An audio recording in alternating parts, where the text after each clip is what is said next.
This is a really exciting moment.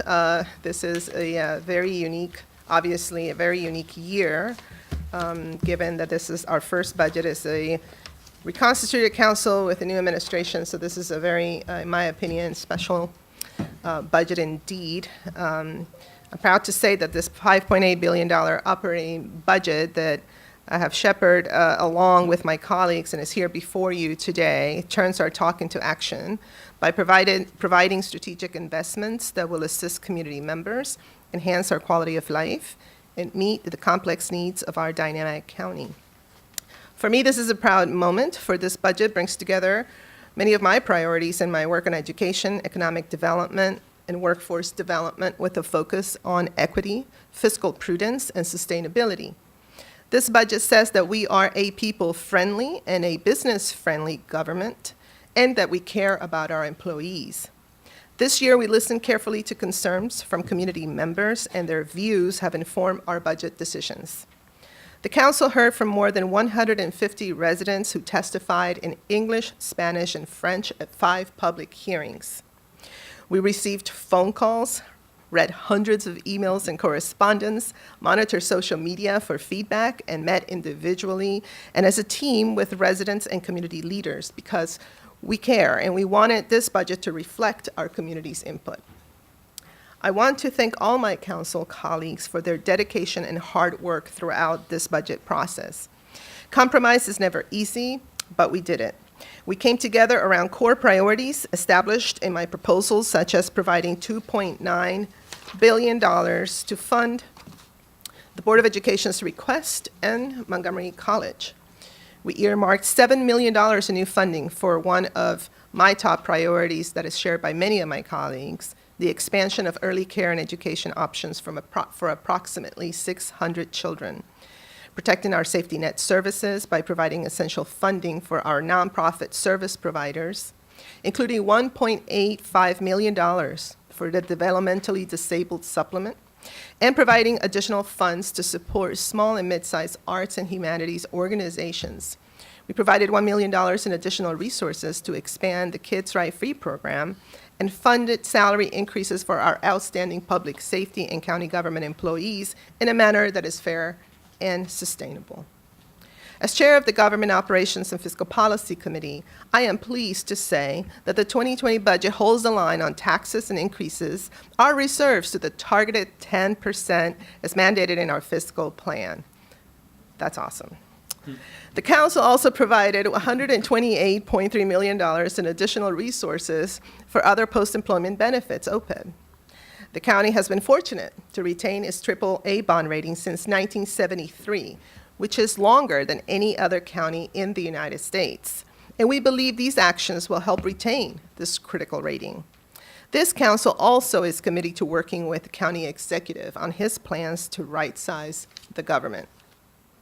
Kudos also to our delegation in Annapolis who worked tirelessly to bring back our fair share of state dollars that enabled us to address many of our critical budget issues.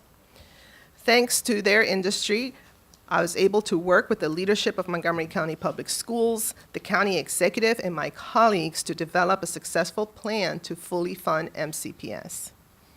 Throughout this budget process, we had to innovate, collaborate, and be proactive and transparent in getting the appropriate data and information for our decision-making.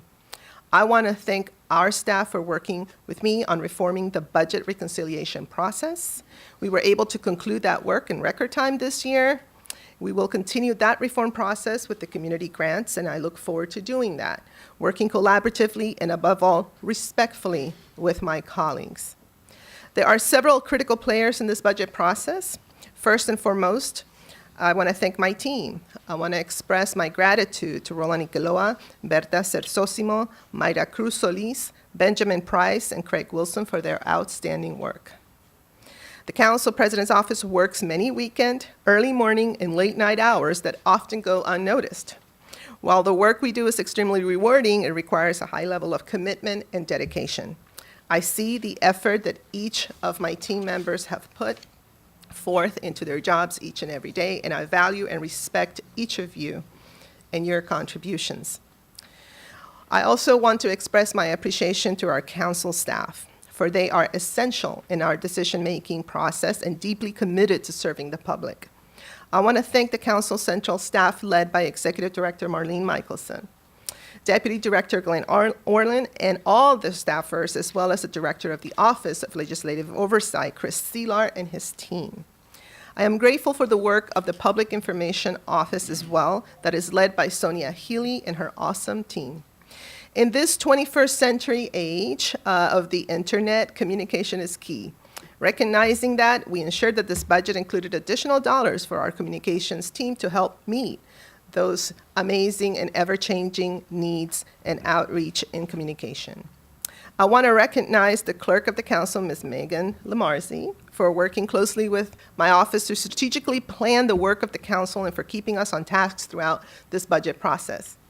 A big shout out to our sixth floor administrative assistants, Angela Matarisi and Nancy Riccardi, who have bravely managed the traffic of appointments and phone calls during this budget process. I salute County Executive Elrich and his staff. His proposed budget provided a good starting point for our budget work, and more important, as a team, we are ushering in a new era of collaboration between the executive and legislative branches of government. I appreciate Mark's willingness to work with us as a team, and let me pause and say also a big thank you to the OMB staff led by Director Madalino for their willingness and their amazing attitude as well as hard work in providing answers to many of our questions in a timely fashion. We really appreciate all of your work. Finally, narrative and context are really important, and I'm proud of our work on economic development and workforce development. On this dais, we have signaled that we will take a hard look at our economic development and workforce development strategies to make our county more business-friendly. The data shows that we are making progress on the economic front. However, we can always and must always do better. Our unemployment rate when I started at the council back in 2009 was 5.3%. Today, our county's rate is lower than both the state and national unemployment rate at 3.4%. Even as our county has changed, the economic results show clearly that the engines of our robust economy are driven by the hard work of our diverse community. There is plenty to celebrate in who we are. We must continue to build a society that respects equity, fosters inclusion, and respect for all, and sees our diversity as an asset at all levels.